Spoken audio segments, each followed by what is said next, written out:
Royal Harare always presents a golf course in pristine condition for the Zimbabwe Open. The club has hosted every year since the tournament's reintroduction in 2010.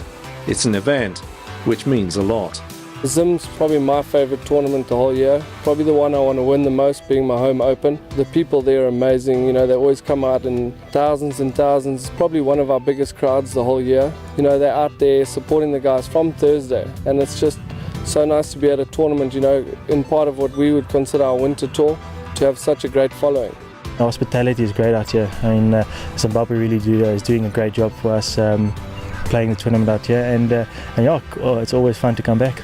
Most of the guys enjoyed coming down to Zim, and for me, I enjoy every minute coming down here. I've got so many friends, and yeah, every time to come here, for me, it's a treat. It's certainly a treat to play the challenging Parkland course, redesigned by Steve Smyers and Nick Price.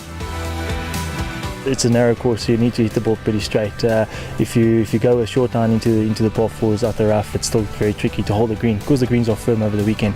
But yeah, I think it's a great layout. I mean, tree lined. I mean, it's one golf course that you want to play if you can. It's a great course. The greens are always good, so that's the main part. So when the greens are nice, I love the courses when the greens are good, nice and fast. The course is amazing. Down the years, there have been some amazing tournaments to enjoy. Chris Swanepoel revelled in the most lucrative win of his career in 2012. Lying fourth into the final round, he conjured a flying round of the day 64 to reel in one of the overnight leaders, Trevor Fisher Jr.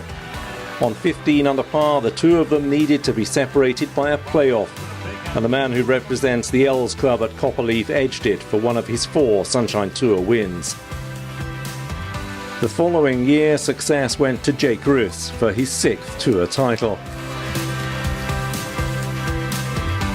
He'd needed a playoff to win the previous 5, but this time, while he feared that might happen, a closing round of 67 saw him overhaul Darren Fickhart and Francesco Laporta, who both had putts to force extra time.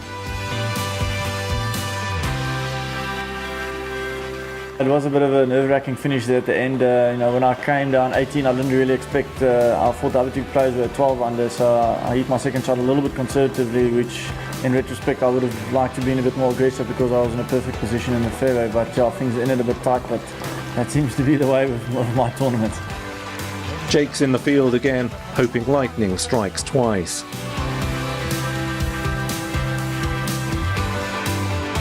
Already a twice champion is JB Kruger. He'd won the 2010 staging and followed up 4 years later, closing with an excellent round of 66 with a splendid performance on the greens for a one-stroke margin on 18 under par. Final round is the most difficult. You have to make putts in the final round to win, and you also have to hit the ball well, otherwise there will be too much pressure. So I knew if I can get 3, 4, 5 under par, I've got a chance. Superb stuff for JB's 3rd and latest Tour win.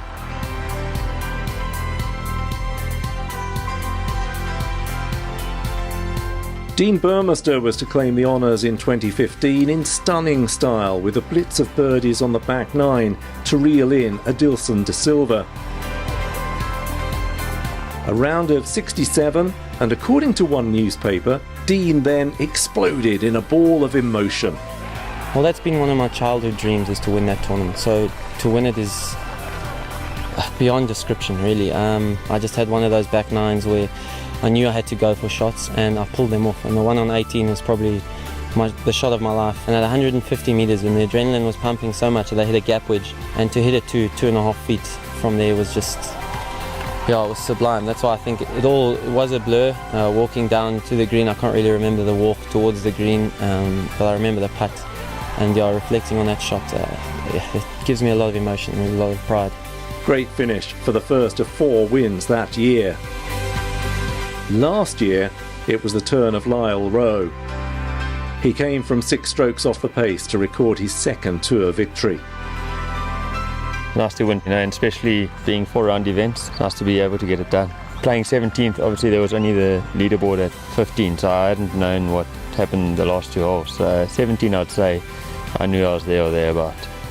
He's back in Harare, defending his title in what is bound to be another enthralling edition of the Zimbabwe Open.